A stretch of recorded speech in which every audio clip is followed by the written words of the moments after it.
Hello, everybody. This is Michael Hollands for Sound of the Movies.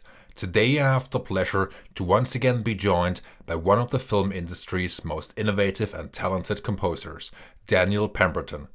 On today's episode, we will focus on some of his career highlights and also cover Enola Holmes 2 and Amsterdam. It is my pleasure to welcome back Daniel Pemberton. Thanks for having me back. Before we talk about some of your more recent projects, I would like to know more about your top score inspirations. Films and scores which fascinated you a long time ago. Basically, scores that made you want to pursue a career as a composer.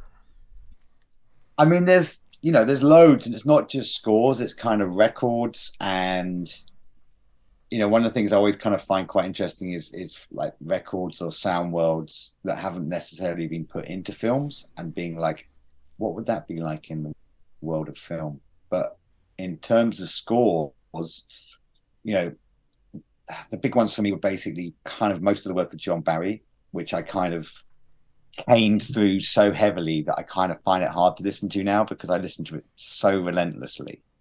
But I loved, scores of his that I really loved were things like The Knack, which is quite a weird, unknown film, which I haven't even seen the film. It's meant to be not very good, but it's got such a swinging score with like crazy, like Hammond solos everywhere.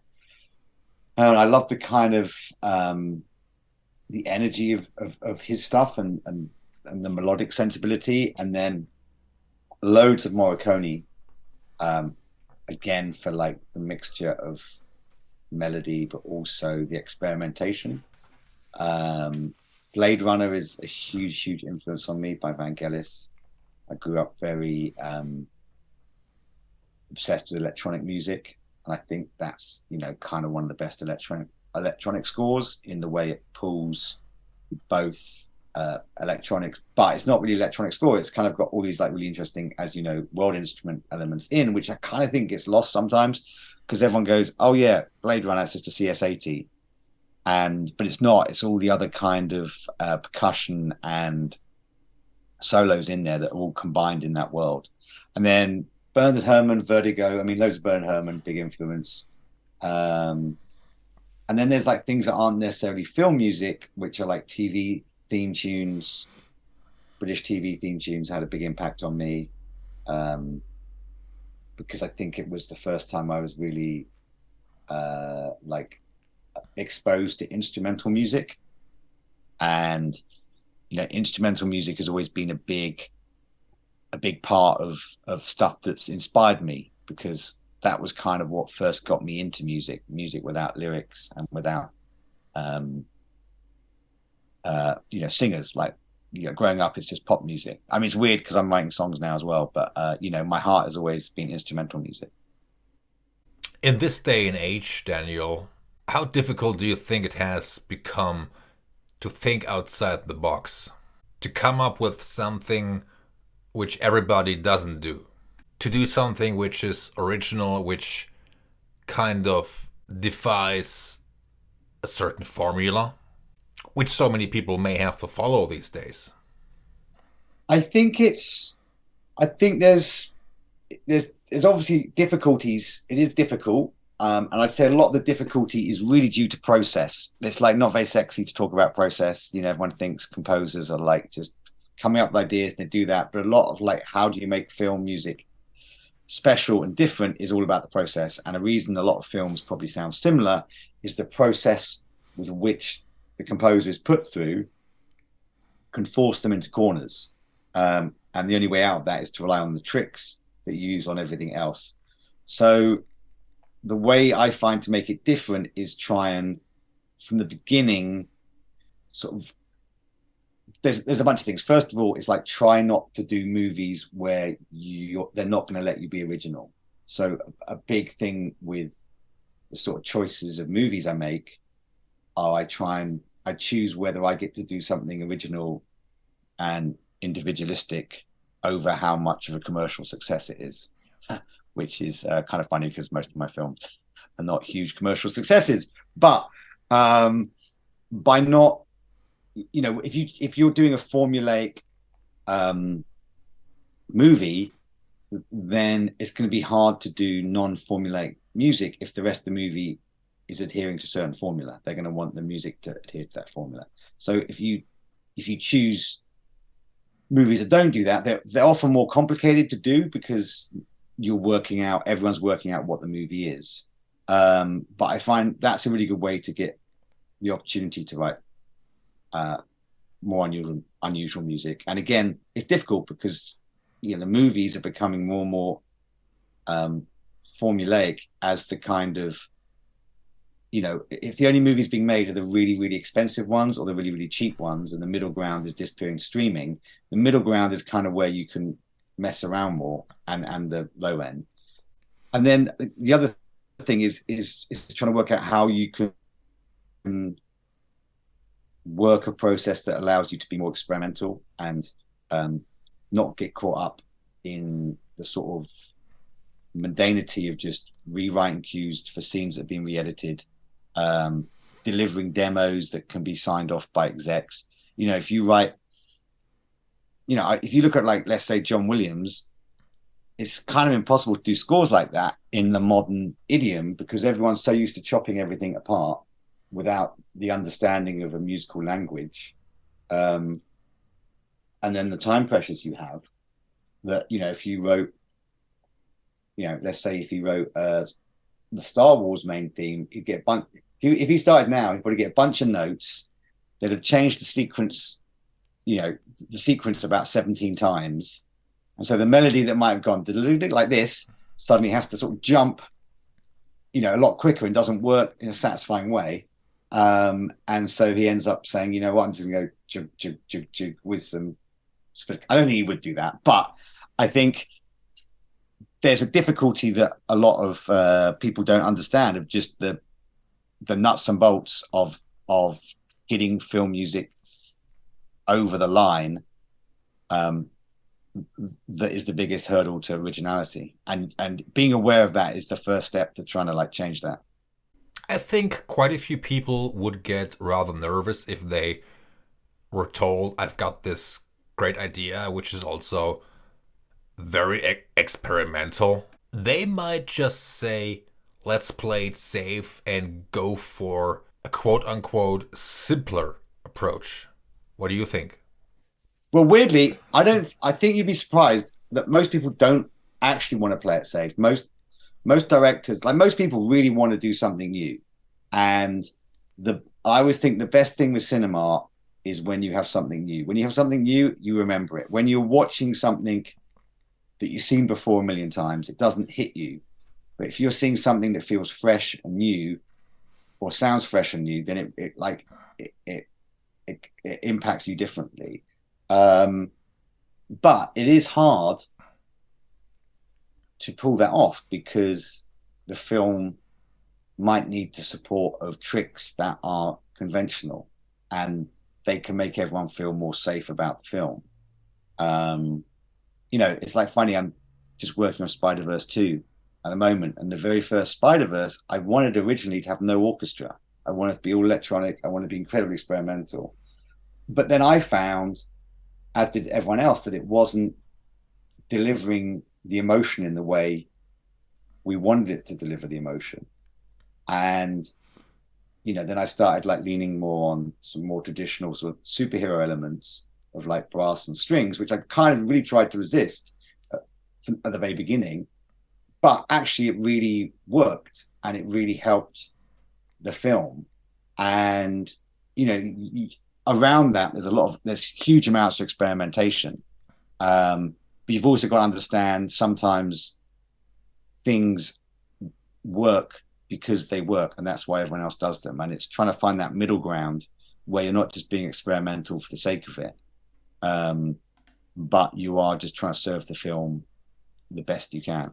What strikes many people about your filmography or about your approach is that you have a great variety in your writing, and also in terms of the projects you get to pick or the projects that you get offered. And quite a few people have commented on your chameleon-like adaptability, if you will. Many of your scores sound totally different. And of course, some composers or many composers have their own style, lots of them actually, but sometimes they're not allowed to sound different, depending on the circumstances, of course. Yeah, I think there's like a whole bunch of reasons. I mean, one of the key things is I'm still kind of doing everything myself. So I don't have a team of people writing other cues in the film based on something I do, and which is kind of more prevalent than people would probably think. Just, I kind of have mixed feelings about that because on one side, I'm not a fan of it. But on the other side, I understand the insane time pressure you can have on these big movies. When you do everything, as soon as you outsource elements of writing, you're outsourcing like this idea of what your music is. And so to do that, you have to build a system and a template and a kind of way of working. And because when you're on your own, you can vary how you work all the time, and it's just your own. You are the person making the artistic choices. And I think by not having a whole team of people writing stuff, it means I don't have a machine that I need to feed with scores. So I just can like tear up the system each time and create a whole new way of working. I mean, I still fall into my own traps of, I'll do things and I'm like, I'm doing the same trick again. And it does get harder the more you do. But I find that when you approach every film differently, and I always try and approach a film like, what is right for this film? Like, what does this film need? Because I don't want to just throw a style on it. I want to look at the film and see how can music work with this? How can we create a sort of unique atmosphere? And how's that going to help storytelling? If you look at some of those, like, let's say some of the Aaron Sorkin movies, with his movies, like, dialogue is incredibly important. So you have to think about that. You have to think about, like, how can I create momentum, which they often need because they're pushing forwards, and sort of a score that's identifiable, which is also really important to me. I think this idea that good film music should not be heard is nonsense. I think some film music, you don't want to notice it. Some of it, you absolutely want to notice it. And again, it all depends on the movie. And but what I think great film music does is when you hear it away from the film, it instantly takes you back into that moment. And so the more generic your film music, the harder it is to do that because you hear it and you're like, oh, hang on a tick, is that from that film or that film or that film? If you create something unique and memorable, whether that's a sound, whether it's a melody, it instantly takes you back into that world. So if you create a sound world that feels special to that particular movie, like the sound world of Chicago 7, for instance, is a very different sound world to, I don't know, this film I did called Brian and Charles recently, or Spider-Verse. And that is a very quick way to create an atmosphere. Like, melodies are also amazing. Like, you could write a traditional orchestral score, go back to John Williams, the difference between, you have to do is hear a couple of bars of E.T. or a couple of bars of Star Wars to just be instantly in those worlds. And, that's through very, very strong melodic writing. And, I spend a long time trying to work out what my palette is. And that limits me as well. Like, if you're writing full orchestral music, you can kind of do anything. Whereas, like, we'll look at Amsterdam in a bit, but I guess with Amsterdam, I was limiting myself really to woodwinds, crotales, which are like these bell instruments, double bass, drums, and piano strings. And by only using those colors, it forces you to write differently. But then that makes something more unusual rather than fall back on the tricks. Like, every composer has tricks. You learn tricks, you learn your ways out of problems. And one of the things I quite like it when you get like rock bands doing scores because they don't know these tricks. And so they'll make scores that sometimes don't really work. but they will do things sometimes where you're like, okay, that's really interesting. They're trying to work out how to do this thing, and they're doing it way more interestingly than I would, because I would just be thinking, oh yeah, I know how to do this emotion like in 2 seconds. And trying to constantly push and unlearn the things you've learned is quite a good way to keep things fresh. The work you've done for Aaron Sorkin, as far as I'm concerned, speaks volumes. Molly's Game and The Trial of the Chicago 7 are really good movies. So on The Trial of the Chicago 7, you really also underscored the emotional part of the film, especially at the end, before the song hits. To me personally, that was the emotional core of the film, and I think that's really hard to find and also to execute in musical terms. Well, I'd say that's also a lot down to Aaron. Like, I've done a lot of films with Aaron now, and he's really fantastic to work with. He's very supportive. He's very trusting. And, I think the original ending to that movie, I wrote it as more of a introspective downer. And he was like, no, this has got to be like, really, really rousing. And it's him who pushed me to go that big with the end. And that's the other thing I find is really interesting about making films, is it is a collaboration, and I can have my opinions over things. Directors can have their opinions, and we can sometimes disagree, and sometimes we'll both, I wouldn't say fight, but like push our case for each idea, and it is amazing, because sometimes you're like, okay, that's how he sees his vision for the film, and then you watch it and you're like, oh yeah, oh my god, okay, this all makes sense. I'd never like clocked that. Or I'll be doing that with music, and they'll be like, oh, all these things tie together, and you're like, yeah, that's what I've been saying for ages. Like, it's been really funny with Enola Holmes too, because I've seen a bunch of stuff online, like on social media, of people being amazed that a theme I wrote in the first episode on a piano for two of the characters, Enola and Tewkesbury, gets reprised in the second one, on an orchestra. They're like, oh my, they're like totally blown away. And I'm like, well, it's kind of just writing film music. But I think because that idea of thematic ideas that pay off over time, even over a sequel, is sadly so much rarer these days than it should be, that it's actually seemingly a shock to certain people. That's absolutely true and a good point, because you conceptualize an idea and you flesh it out for part one, and then you reprise it for a sequel, which I think is important. Enola Holmes, for instance, is very interesting because it's fantastic orchestral writing, and the theme is very good. It's catchy, it's hummable, and that's not necessarily a given in today's film world. Yeah, I mean, with Enola, I think one of the things that really helped that, as a director, Harry Bradbeer, he was like, I really want themes. And loads of directors say, I really want a theme for each character, and blah, blah, blah. And they don't. They sort of say they do, but they don't allow the space for themes. They pull stuff out of cues until there's nothing left apart from some noises. But Harry really did want themes. And what was nice about that was, like, I actually wrote a lot of those on the piano over a Christmas back with my family. I just had my iPhone voice memos. I just stuck it, and I've got quite a lot of sisters, and quite a big, family Christmas thing, and it's just like you can't really get them to shut up, so I just playing it, and you can hear them all talking in the background.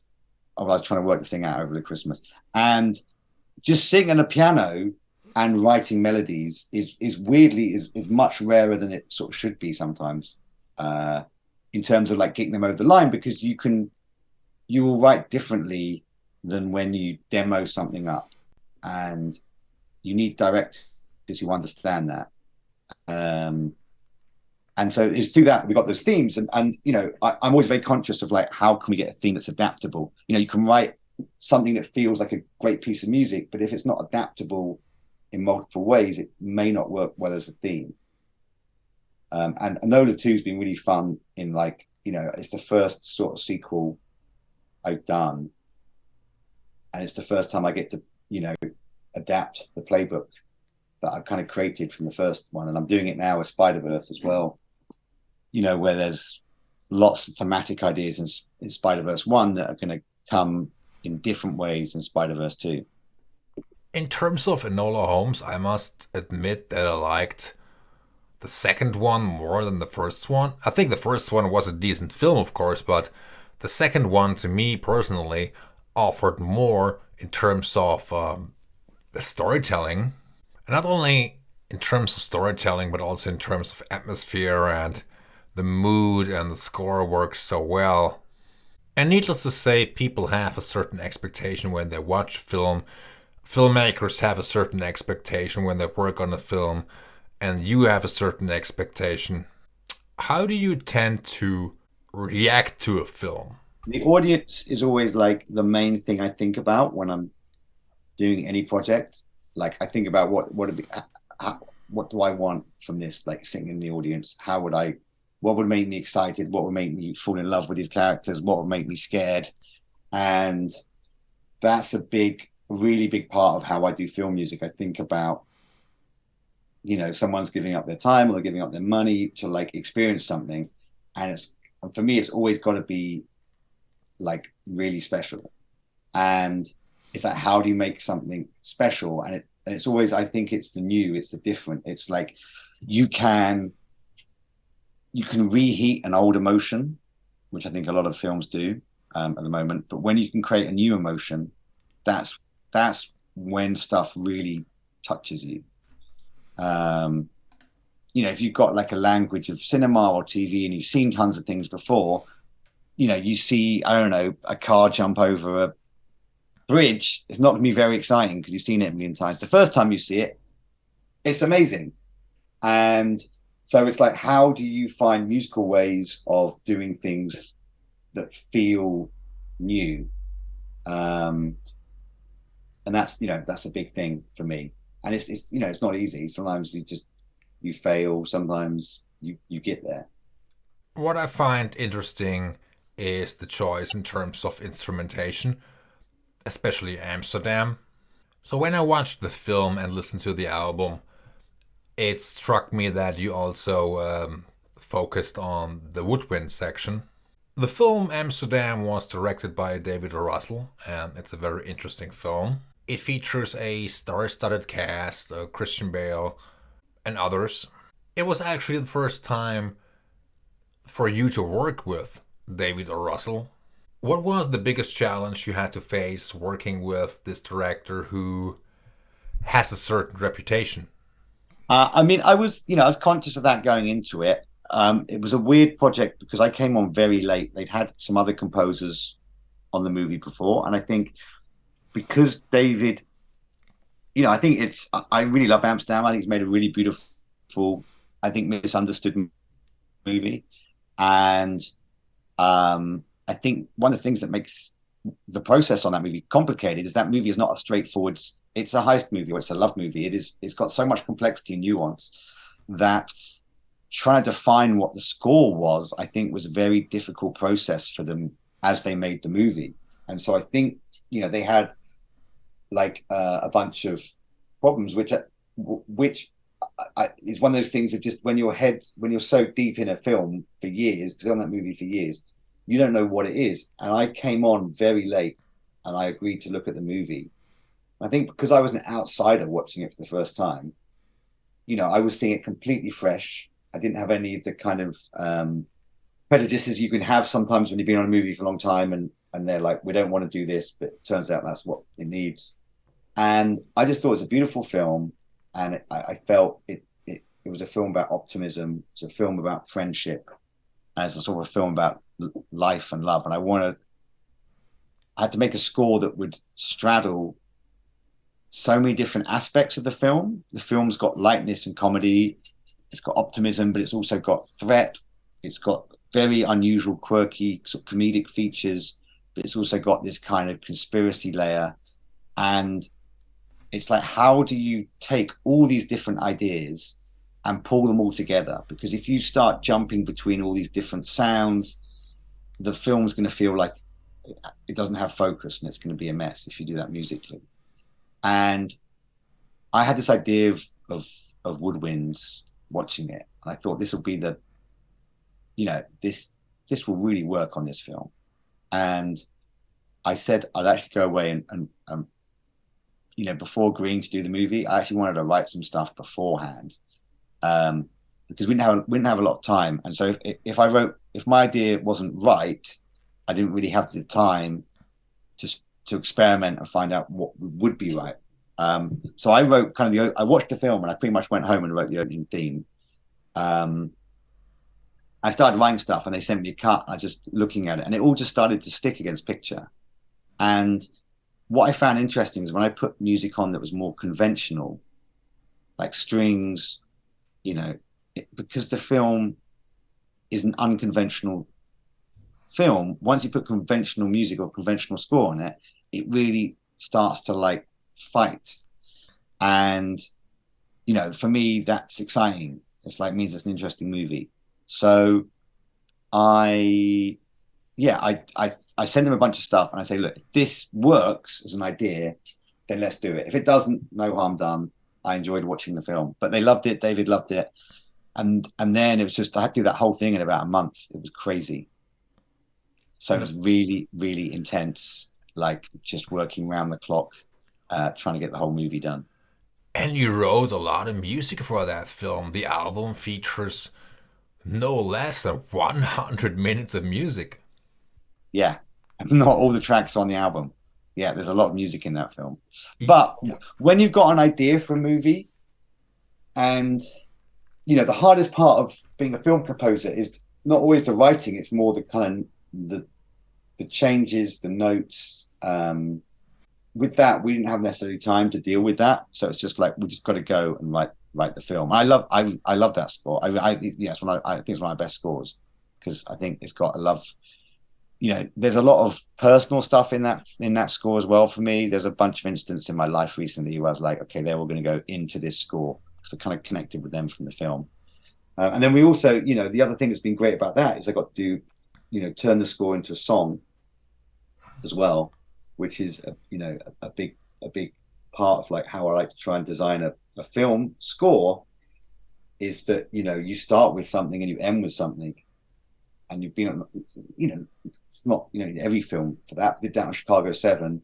And, in Amsterdam, we do as well. We start with this very, simple theme. And by the end, it turns into this song sung by Giveon, which I did with Giveon and Drake.